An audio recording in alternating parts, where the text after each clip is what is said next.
Ladies and gentlemen, welcome back once again to Samuel Adams Returns, the Anti-Federalist. They absolutely got it right here on Liberty Works Radio Network with your host, Tom Navolis. I, again, have so much that I want to cover and say that, boy, we just have a limited amount of time to try and approach anything.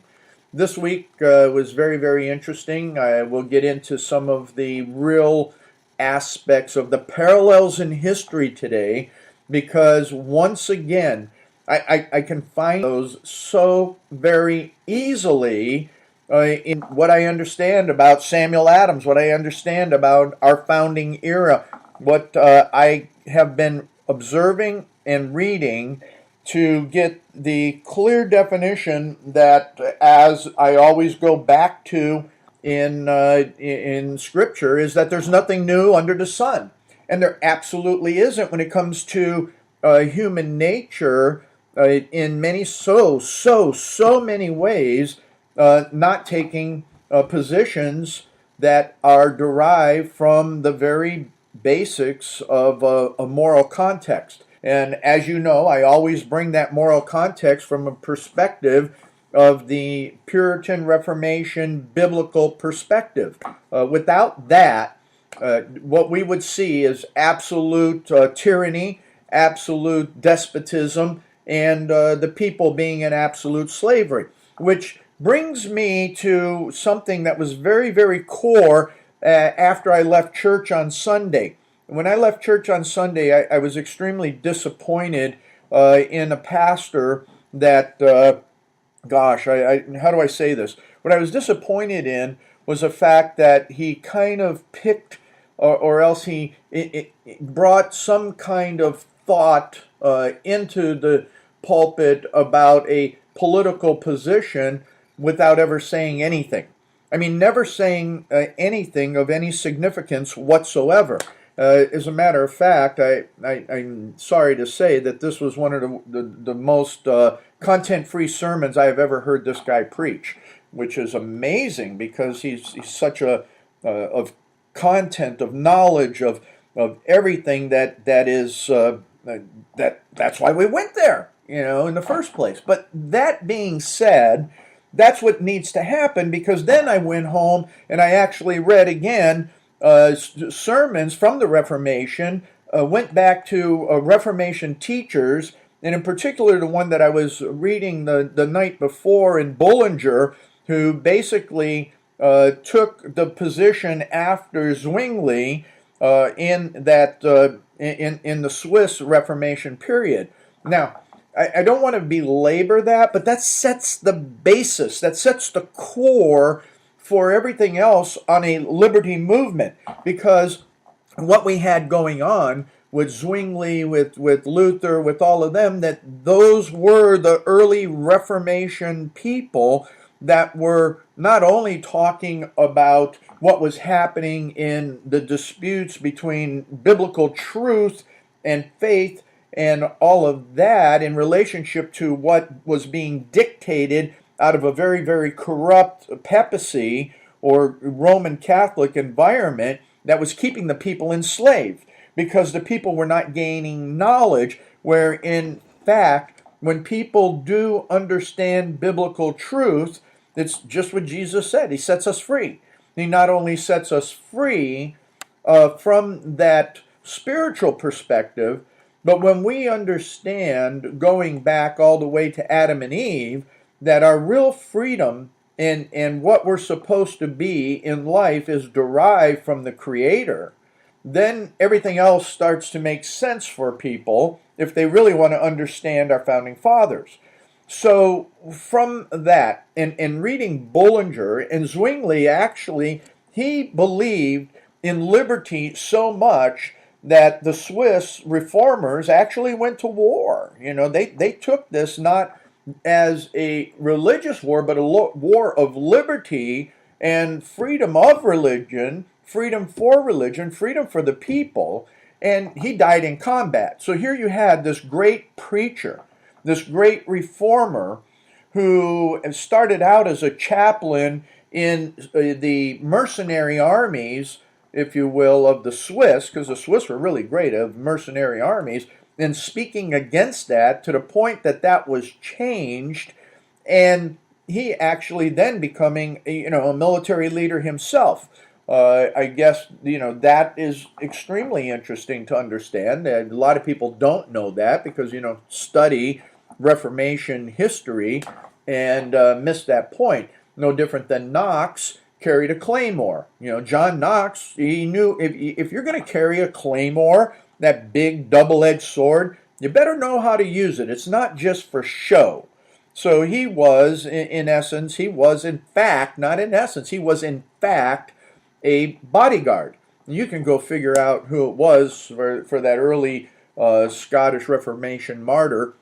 He was the bodyguard for that person, but that's another story for another time, which actually I've said here a couple times before.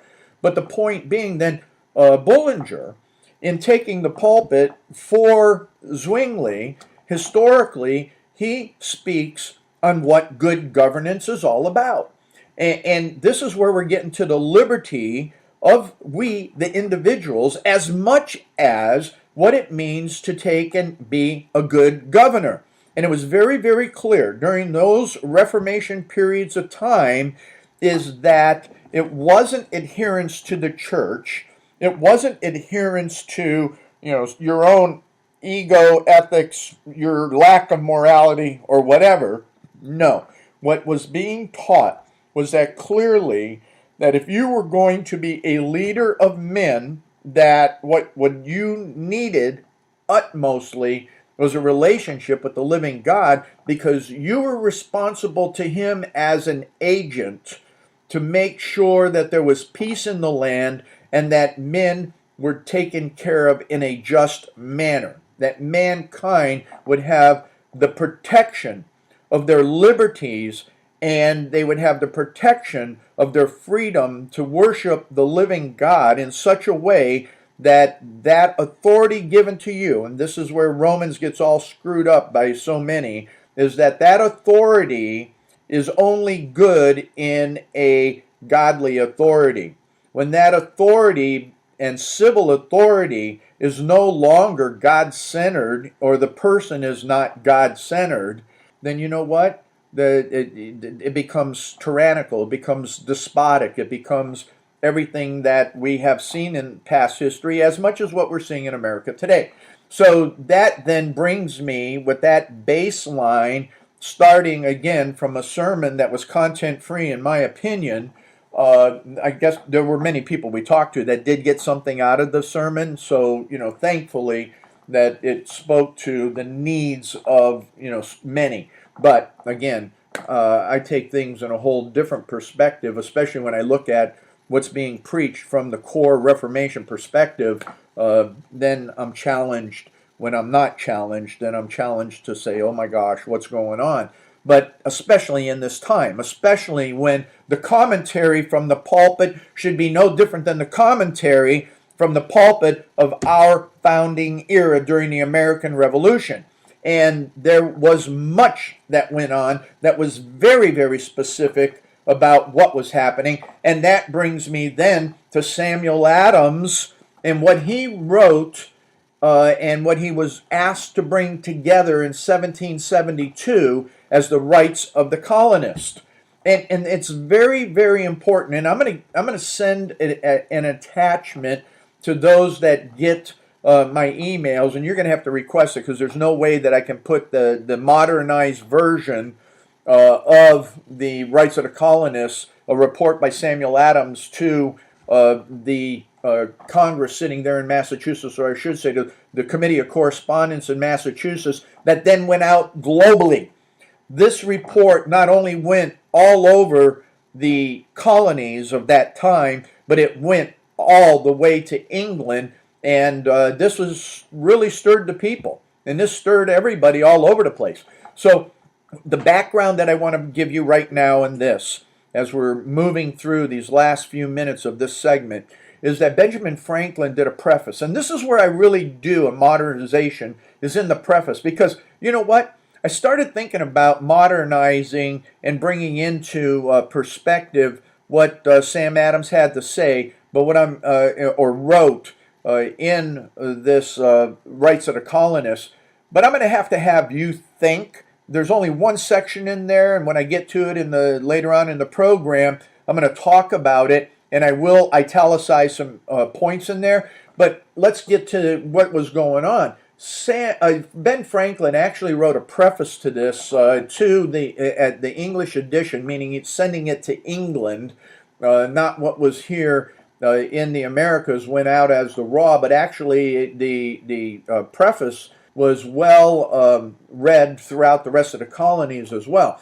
But what he was trying to do was set the point that the English and the mercantile system was actually the globalist establishment elite. And that's the modern terminology that we can translate to right now. So I'm going to talk about it in the context of what was happening today. And so what was happening was that whole aspect of the abilities here in America were being subdued by the globalists.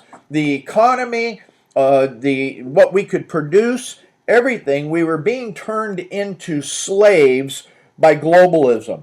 And that our rights were being subjected to internationalism versus that which settled America from the Puritan perspective in the northern colonies and even in the mercantile perspective in Virginia and the Virginia colonies. But once they understood liberty and were able to get rid of the socialism that was happening in those middle colonies, then there was a whole nother perspective. And as Anglicanism in those southern colonies started to get taken over by the Presbyterian movement, which was more of the biblical Puritan movement, we saw a lot of different things happening, especially during that period called the First Great Awakening. Now, what was also going on, and this is where Ben Franklin was talking about it very, very much, is that we were seeing that we were being invaded by this mercantile system in such a manner that, the Stamp Act happened, all of these different things started to happen, and even though the Stamp Act went away, and I've covered that before, is that the administrators of globalism were still pushing. They reserved the right to continue to tax the people, and were giving this feigned or this fake sense of security. And then it became extremely interesting that these duties may have been removed, but there were a lot of things that were going on, and all the duties were removed except that of tea. And you got to look at it. Then all of a sudden, we're seeing things that were being imported that were then not legal, and so you had a lot of payoff, you had a lot of graft, you had a lot of manipulation, and we were seeing things that were going on from that the government established and being forced on the American colonies by Parliament, and the Parliament was being driven by the mercantile system in such a way that, here we go. That is part of the main driver, is that what we were seeing was liberty over economy. Now, a little bit later also, what I want to introduce is just a fabulous article that is up on Breitbart, and I am going to put the link on that up today. And that article is about the AT&T merger that's going on right now. And it's a discussion that comes out, especially in the second portion, part 2 of this article, of a conversation with Virgil and Teddy Roosevelt. And Teddy Roosevelt talking about what was going on in the Republican Party, that there's always been these two forces that have been happening there. And we're going to bring that into perspective as well as we look at where history was and how it moved through time from our founding fathers fighting against the mercantile system and the globalism at that point, and what was going on in the Republican Party from Abraham Lincoln through to the period of Teddy Roosevelt, in such a way that, you know what, I'm going to tell you right now, you got Donald Trump, and he is both.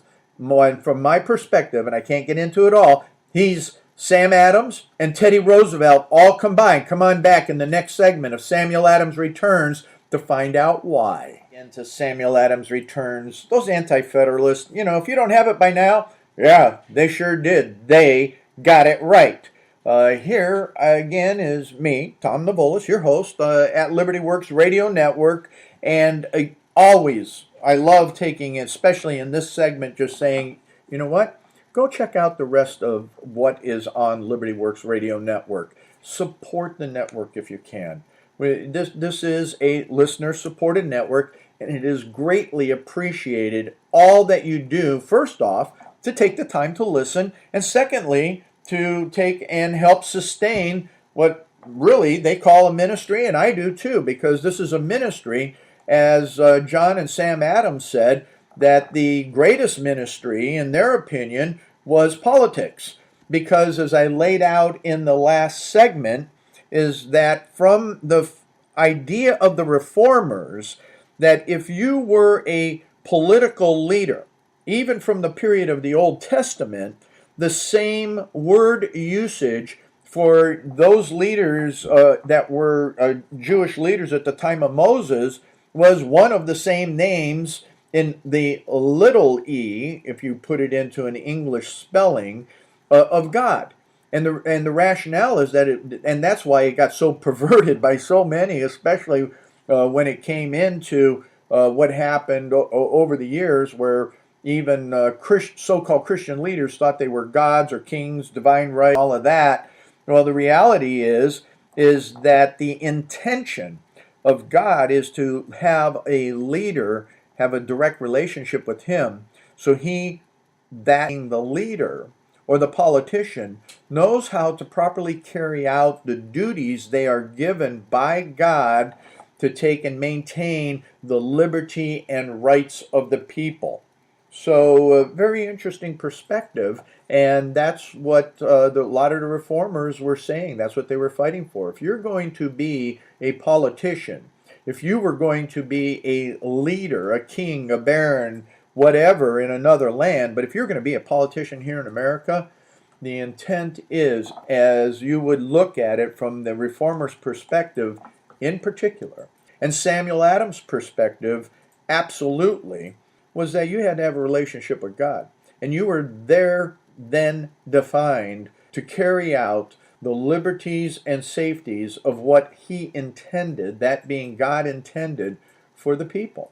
Whether they believed in God or not, that was interesting that Sam Adams, came to that and talking about that point of toleration. One of the things that we'll talk about here shortly is that that you don't tolerate any type of religion that is subversive. Any type, and he used the word S-E-C-T, so that when I say it, people don't get whacked out about what I'm saying, but the sect is in such a way that those religious groups don't subvert what is supposed to be going on, because subversion is not what God intended. So one of the things that I really want to bring back now is what was going on. And oh yeah, surprise, surprise, I said I think that Donald Trump, after listening to him intently and paying attention to what his policies and the people coming around him, yeah, I'll be as bold to say that I can see that Mr. Trump could be a version, not a re-embodiment, not anything, goofy, but I have to say that I see him as a modern Samuel Adams from a rhetoric point of view, and a modern Teddy Roosevelt from the view that here you have one of the richest people in America that understands what was going on from a point of corruption, has seen it to the extent that now he wants to fight for liberty. Teddy Roosevelt was all about that. People hated him, especially the merchants, the commerce people. And we'll get into that a little bit later, but I am going to encourage, and I will put the link up to the Breitbart article that I mentioned earlier, because I think it is very important for people to get our history correct and communicate it.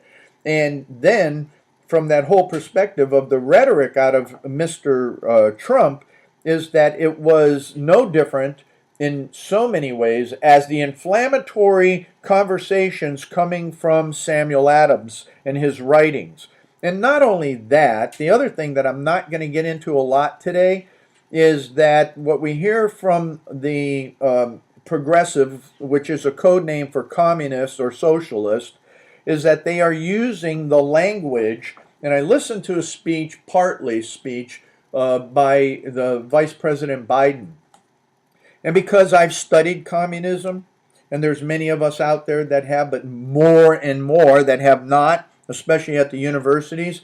He was speaking at a university recently, and 80% of his speech were communist code words. You could probably have taken, and you could take his speech and go back and read speeches from Stalin, Lenin, and I'm telling you that they, as much as I'll say that the rhetoric of Donald Trump is so similar to that of a Samuel Adams or Otis or others during our revolutionary period, so too is the speaks of Biden and Hillary Clinton very much the words of Stalin and Lenin and taken directly from Marx or even Gramsci. Oh yeah, that's right, they are Alinskyeites. So anyway, I don't want to get off on that. Let's get back to what we were doing on the rights of the colonists.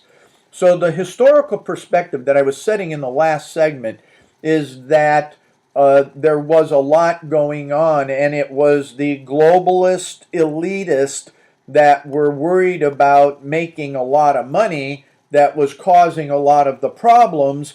And when they took off the Stamp Act, when they got rid of a lot of the other taxation on products, if you will, coming back into America, and you have to remember, America was not allowed to manufacture its own.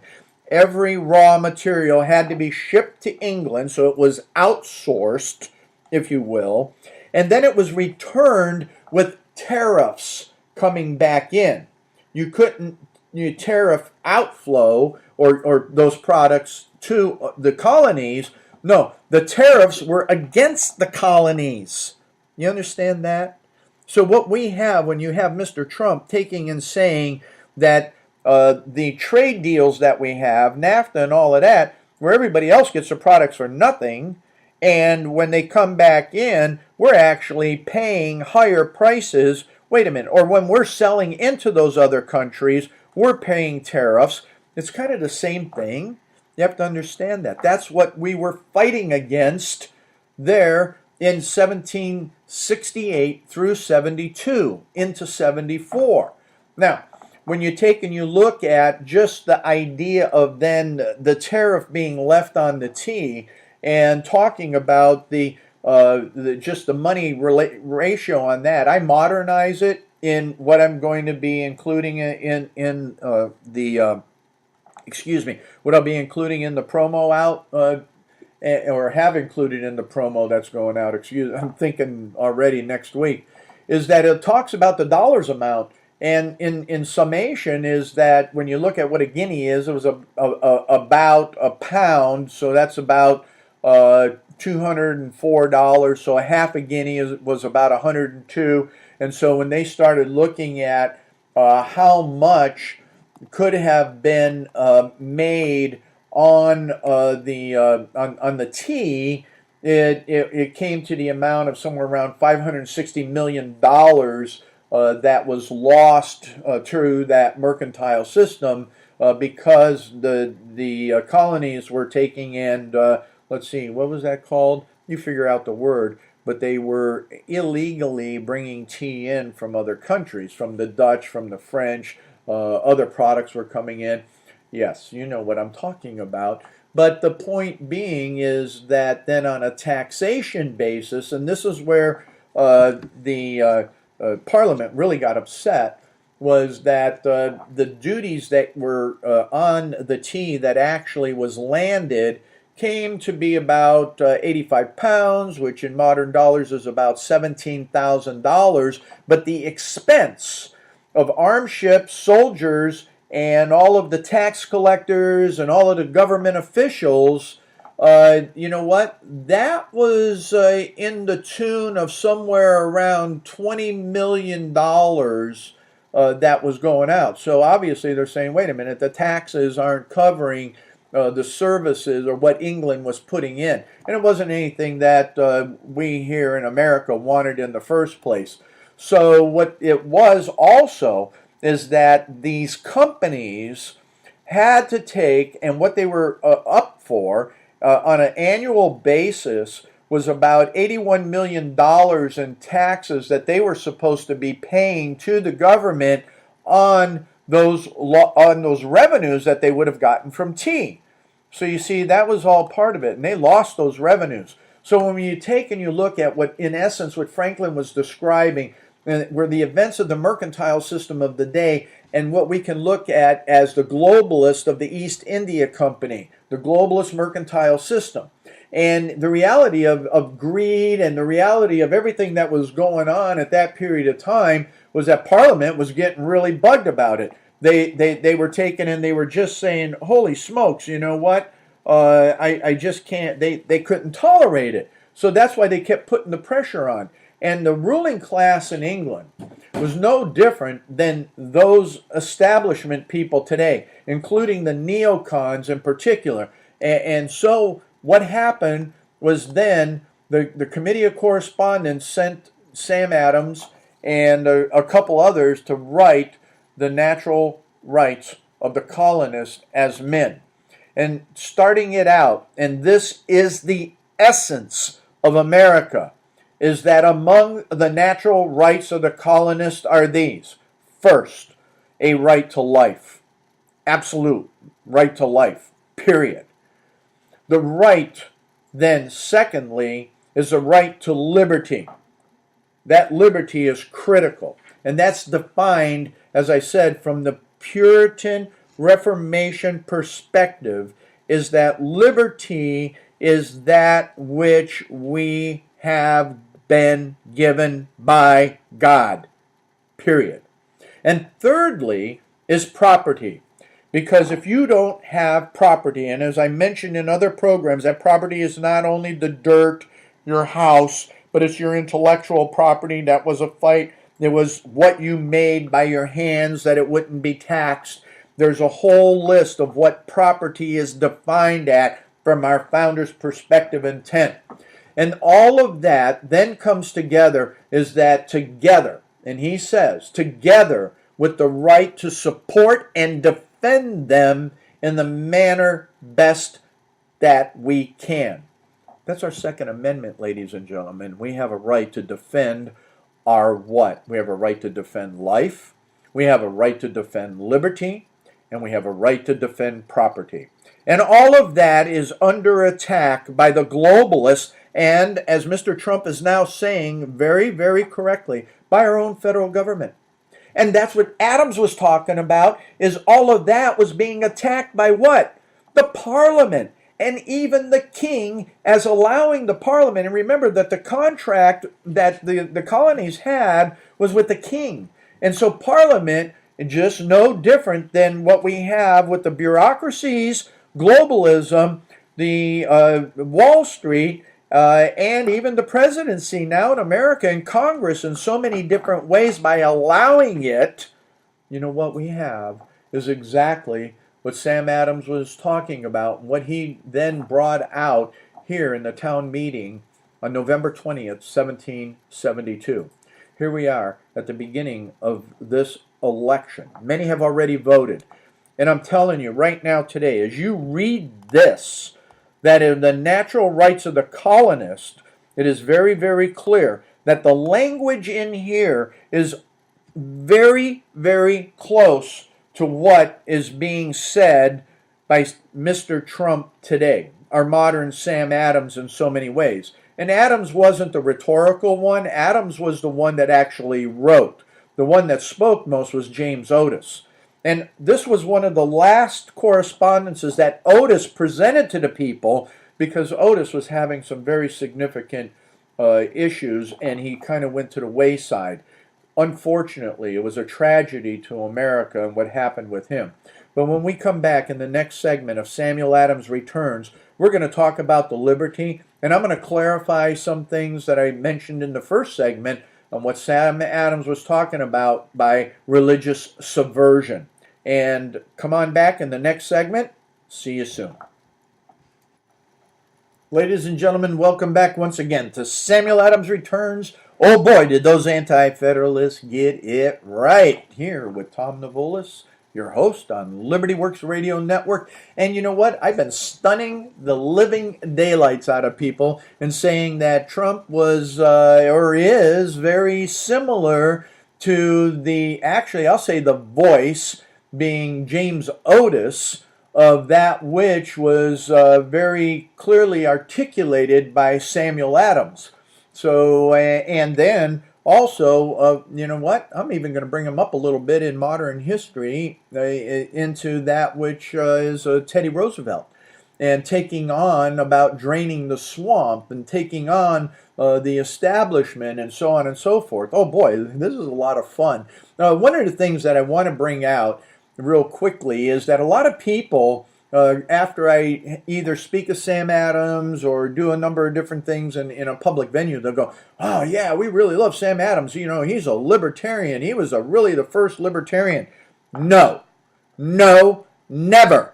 He was not what you modern libertarians call yourself, because you know something? He was a man of God. And you know, I'm going to take you from this article that you need to understand and go into that I was talking about on the AT&T merger, where Virgil and Theodore Roosevelt are having this conversation. Because it's interesting is that they're talking about conservatism, what that really is, what that means. And one of the things that Teddy Roosevelt in this article says is that those who are devoted to free market above God, country, and family are really libertarians, not conservatives. So there you are with your neocons, your Crothheimers, all of that whole ilk. You know what? They're not real conservatives. They're deceivers. All right? Get it. They're deceivers. Because this is a very interesting commentary by in this article. And this is an attitude probably that Teddy Roosevelt would have had. And I'm going to repeat that. He said, those who are devoted to the free market above God, country, and family are really libertarians, not conservatives. That is, they are followers of a liberal tradition. They want to liberalize and liberate everything. And Virgil kind of goes, really? I hadn't thought of it that way. And TR says, yes, there is a recent phrase coined by an avowed libertarian at the Cato Institute seeking to instantiate this ultimate unity. He has called this synthesis libertarianism. And then they jump back into Lincoln and some talking there. But ladies and gentlemen, you have heard me talk about libertarianism before. And the fact is that the founders, and even here where he talks about in this article, it's not about free market and taking and making the market at all. I've talked a number of different times, and you've heard in other programs, is that where people have given up liberty for economy. And what we have is everything, oh, market driven, market driven, market driven. No! We need to be liberty driven. And that is what we're hearing. If you listen, if you have ears to hear, that's what you're going to hear from Donald Trump. And it was very, very interesting is that this past week when he went on Wednesday, I believe it was, to support his children. He went to support his children on a project that Ivanka was running because she's the vice president or the president of the whole corporation that is doing these hotels, and her brothers. So it wasn't a Donald Trump project. It was his daughter's project. Yeah, part of the Trump empire, if you will. But the fact is, he went to support his children. And on top of that, he spoke the true values that we would hear from Abraham Lincoln, that we would hear from Teddy Roosevelt, that we absolutely would hear from Samuel Adams, and come out of the mouth of James Otis. Ladies and gentlemen, the parallels in history, first off, you have to understand your history.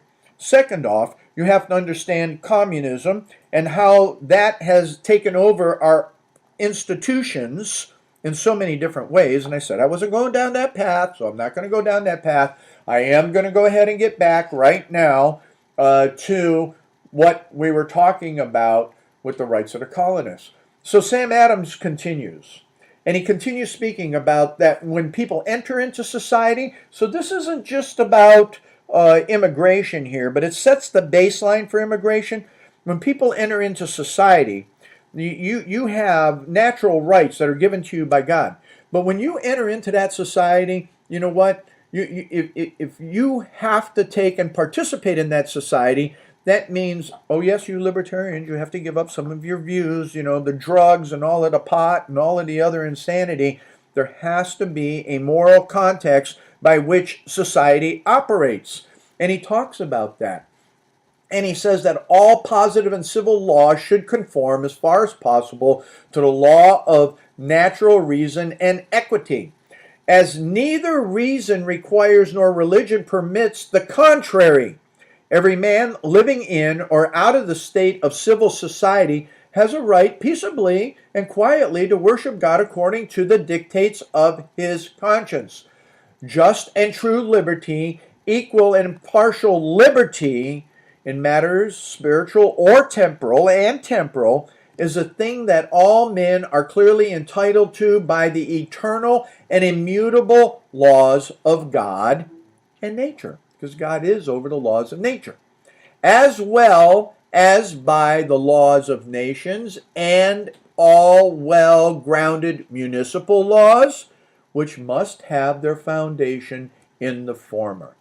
So this is why I always say, when we get down to even the chairman or the elected person over the cemetery board, the water board, whatever board, and whatever it is in your municipality, being city council, mayor, all the way then into your counties, all the way then into your state, all well-grounded municipal laws must have their foundation in the former, which is they must have their foundation in the immutable laws of God and nature. This is the fundamentals that aren't happening, and these are the things that when you return the government to we the people, as it was established and as is talked about in these rights, these natural rights, then ladies and gentlemen, that gives us the basis of government, because I heard it very, very clearly. Many of others won't because they don't understand it. Mr. Trump said that the first purpose of government is our safety. And he's absolutely correct, because that was the first purpose that people came to be in society, in modern society, was so that they didn't have to hire the mercenary from Switzerland that Zwingli had to take and say, no, we're not sending out mercenaries. No, what you were able to do is construct a form of government by which then natural protection would happen. That was the first format, and that's why Sam Adams was against the Constitution, because the Constitution was forming areas for the purposes of promoting commerce, to promote, Congress too. Congress and commerce over liberty.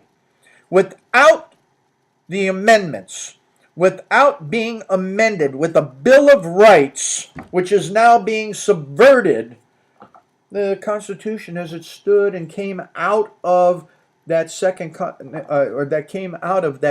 Constitutional Convention was relatively subversive to you and I, and was a tyrannical document from the extent that it had no protections for we the people as individuals, and as we're seeing now, in many ways, would subsume the states. And so the core essence of it was always there. The only thing that's holding us together in liberty is that we still have and still are working to protect those first 10 amendments. Ladies and gentlemen, those are so under attack, as we've heard from Mr. Trump. Now, one of the things that I want to clarify in here as you read this is that in regards, and Adams continues in this report, is in regards to religion, mutual toleration, and the different professions thereof, is what all good and candid minds in all ages have ever practiced. And remember, he said that they should practice it, both by precept and example, inculcated on mankind. And it's now generally agreed among Christians that this spirit of toleration, in the fullest extent, consistent with the being of civil society. So this is a Reformation perspective, okay? This is the Reformation perspective, and is the chief characteristical mark of the church and how it works within society. Insomuch as Mr. Locke has asserted and proved beyond the possibility and contradiction on any solid ground, going back to John Locke, that such toleration ought to be extended to all those doctrines that are not subversive of society. Now, the next portion of this is that during the colonial period, the Roman Catholic Church and the Papists were considered by the Reformation subversive, because their allegiance was to the Pope above and all anything else, and that their civil rule of the Pope was as much as, and what he granted to kings, if you will, was all going back to Rome. And that's where they looked at it as subversive. Now, today, in our modern history, and one of the things you have to understand even then, because we ended up fighting a war with Thomas Jefferson, actually starting with John Adams, was against the Mohammedan. And the Mohammedan, once again, they wanted to rule everything. And the fact of the matter is that Sharia law and Sharia component of Islam is absolutely subversive to America, to everything that we believe. And ladies and gentlemen, so that when Mr. Trump is calling that out and in using the term radical Islam, I have to tell you, he's spot on, because you know what? Sam Adams was talking about the radical Catholics. You know, that's not inflammatory in the day. No, it wasn't. It was well understood. And it's not inflammatory today from the perspective of radical Islam, and Sharia is absolutely subversive to our constitutional republic and cannot be allowed, cannot be interjected, and they will never assimilate. And you have to understand that, because that's exactly what Sam Adams was saying at the day. Oh yes, we did have Catholics that were there at the Second Continental Congress. We had Catholics that were there at the Constitutional Convention. But they were American. They understood what it meant to assimilate into this nation and support it and love it and want to see it fostered for the good of the American people. And that's what we're seeing right now.